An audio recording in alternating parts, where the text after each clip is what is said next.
As musicians, and mostly us guitar players, when we think of practice, we think about scale shapes, and sometimes we think about chord voicings, but most of the time we think about scale shapes.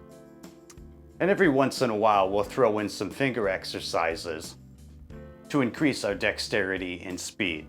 But in this video, I'd like to discuss a practice that I think is often overlooked amongst guitar players and musicians alike.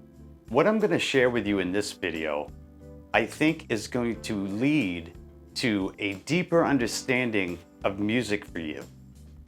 It's also going to allow you to know what you want to play beforehand and on the fly when you're improvising versus just noodling around on the neck.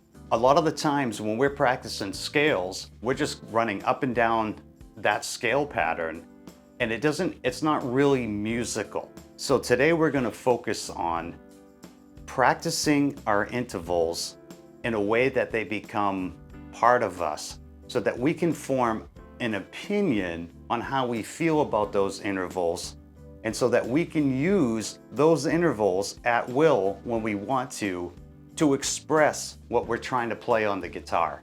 Our instrument is supposed to be our voice.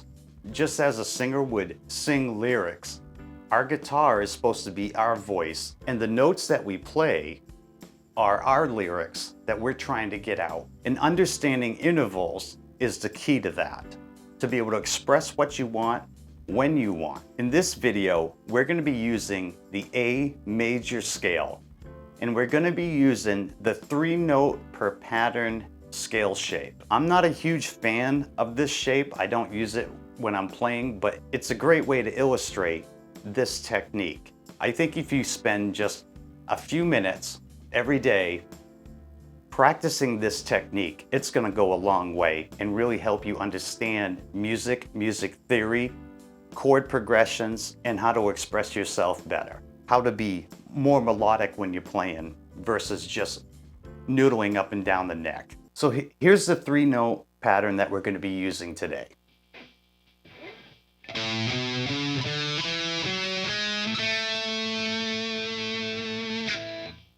You can pause the video if you don't know this pattern.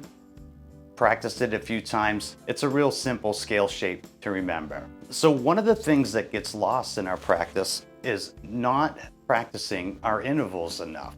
I think it's important that we start to form our own opinions on how these intervals sound in relationship to one another, and which ones that we enjoy more than the other ones.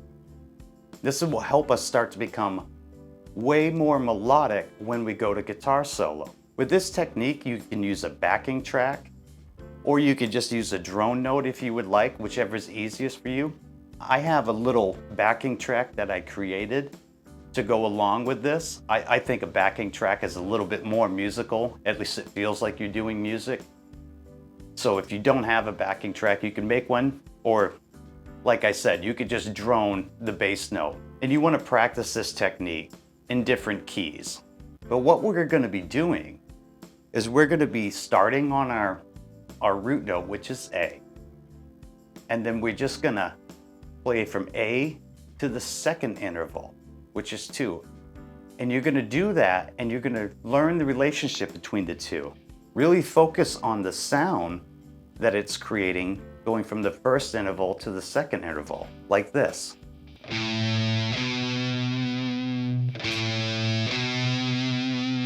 And so as you're doing that, and you're going through each of your intervals, so you're going to go from 1 to 2, 1 to 3, 1 to 4, and you're going to do that all the way through the scale shape. And you'll be able to start recognizing which intervals that you actually enjoy hearing and enjoy playing. So I'm just going to run through this exercise and show you what I mean.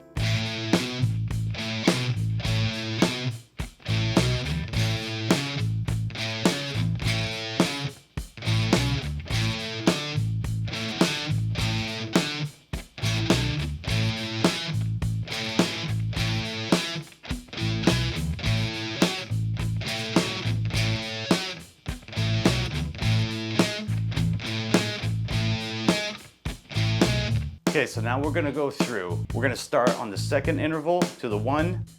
And we're gonna go from 2 to the 1, 2 to the 3, and so on.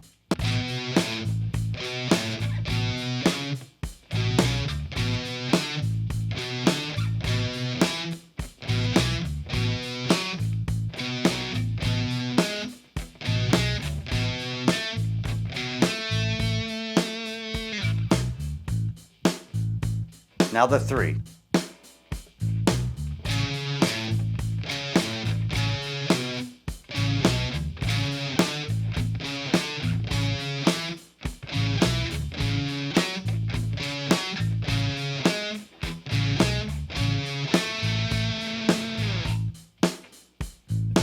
Now we're going to start on the 4.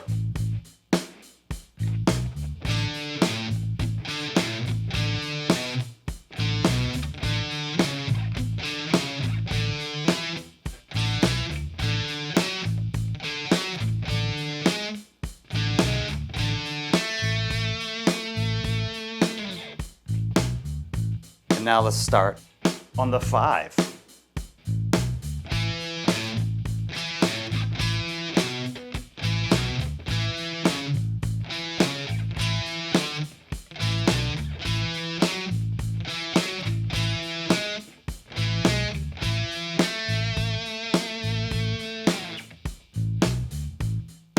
Now let's start on the 6th interval.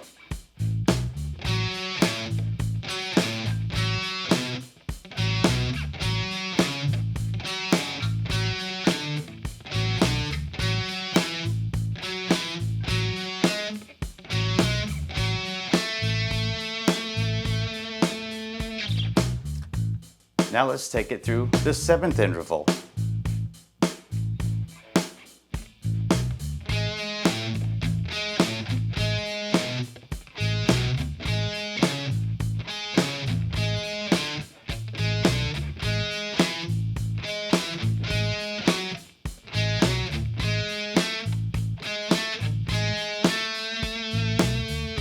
And if you can take it even slower than that, so you can get a feel for these intervals even more, that's also useful. Something like this.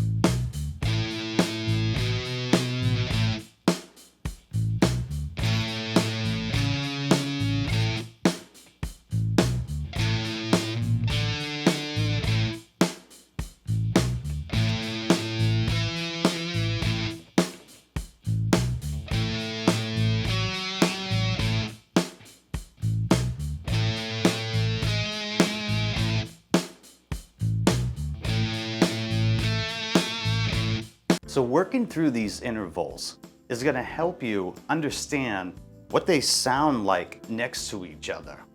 Because a lot of times we always start a lot of our guitar solos on the root note, but that's not necessarily a rule that you have to follow.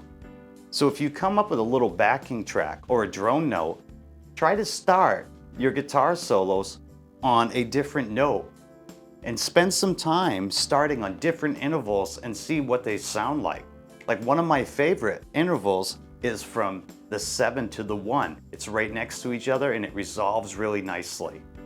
But you'll make up your own mind as you start going through all these intervals, which one that you like the best, where you like to start, where you like to end.